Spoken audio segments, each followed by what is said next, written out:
તો જ્યારે તમારો જન્મ થયો હોય એ વખતે ચંદ્ર ગ્રહ જે રાશિમાંથી પસાર થતો હોય એ રાશિ ઉપરથી તમારું નામ પડે એની કહેવાય નામકરણ સંસ્કાર. આપણા જે 16 સંસ્કાર છે એમાં આ નામકરણ એ પણ એક સંસ્કાર છે.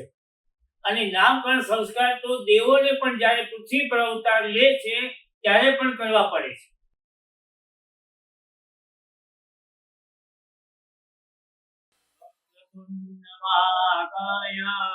સૂર્યકોટિ સમપ્રભ નિર્વિઘ્नं કુરુ મે દેવ સર્વકાર્યેષુ સર્વદા મહાવિદ્યા મહાવાણી શ્રુતિ સ્મૃતિ પ્રદાયિની સાક્ષાત સરસ્વતી દેવી જીહ્વારે વસતુ મમ.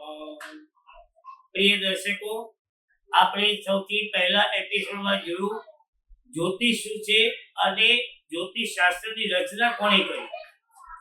હવે આપણે આ એપિસોડમાં જોઈશું કે કેટલી રાશિ છે, કઈ રાશિમાં કયા કયા અક્ષરો આવે છે. દાખલા તરીકે સૌથી પ્રથમ રાશિ એટલે મેષ રાશિ કે જેની અંદર અક્ષરો આવે અ, લ, ઈ. બીજી રાશિ એટલે વૃષભ રાશિ જેના અક્ષરો આવે બ, વ, ઉ. ત્યાર પછી ત્રીજી રાશિ એટલે મિથુન રાશિ. મિથુન રાશિમાં અક્ષરો આવે ક, છ, ઘ, મોટો ઘ. ત્યાર પછી ચોથી રાશિ આવે કર્ક રાશિ કે જેની અંદર અક્ષરો આવે ડ અને હ. પાંચમી રાશિ આવે સિંહ રાશિ જેના અક્ષરો આવે મ અને ટ. છઠ્ઠી રાશિ એટલે કન્યા રાશિ જેના અક્ષરો આવે પ, ઠ, હણ. ત્યાર પછી આવે સાતમી રાશિ એટલે તુલા રાશિ જેના અક્ષરો આવે ર અને ત. આઠમી રાશિ આવે વૃશ્ચિક વિછુડો એની અંદર અક્ષરો આવે ન, ય. નવમી રાશિ એટલે ધનુ રાશિ. ધનુ રાશિના અક્ષરો આવે ભ, ધ, ઢ અને ફ.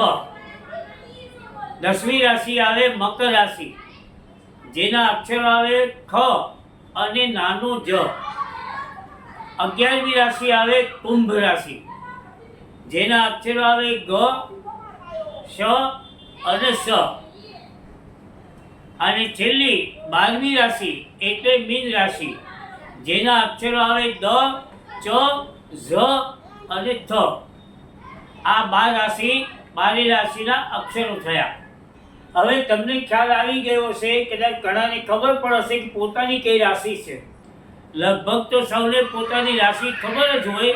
કદાચ ખ્યાલ ન હોય તો પોતાની નામ ઉપરથી તમે રાશિ આ પ્રમાણે શોધી શકો. આ જે નામ પાડવાના જે સંસ્કાર છે એ આપણા 16 સંસ્કારમાંથી એક સંસ્કાર ગણાય છે.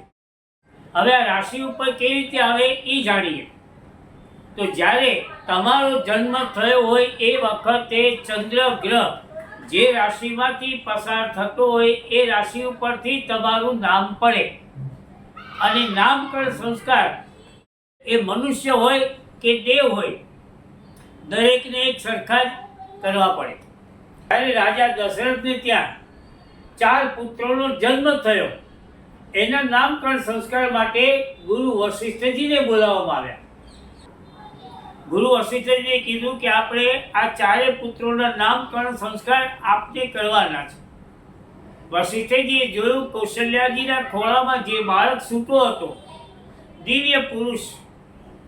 ત્યારે વશિષ્ઠજીએ કીધું કે રાજા દશરથ, આ કૌશલ્યના બાળક જે છે એ જગતના દરેક જીવને આરામ આપશે, એટલે એનું નામ હું રામ પાડું છું.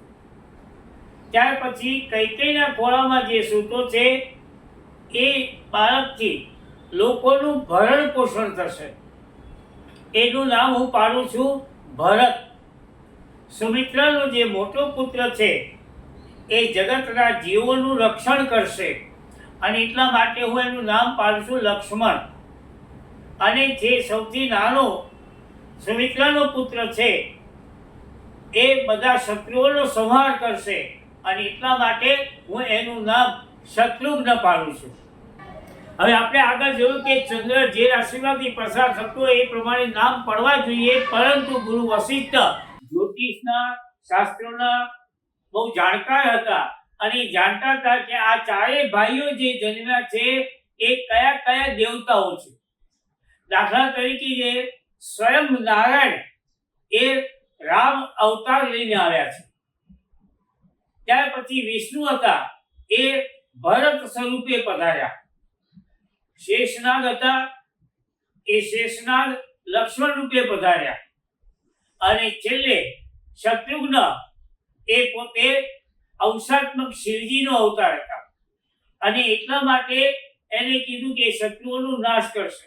તો એ સ્વયં પોતે જ આટલા જાણકાર હતા, એટલા માટે એમણે દેવને સ્વરૂપ ગણીને, ચારે ભાઈઓના દેવ સ્વરૂપ ગણીને એમના નામ પાડ્યા છે. પરંતુ આપણે આપણી રાશિ પ્રમાણે જ નામ પાડવા, કોઈ દિવસ બે રાશિ પ્રમાણે નામ પાડવા નહીં.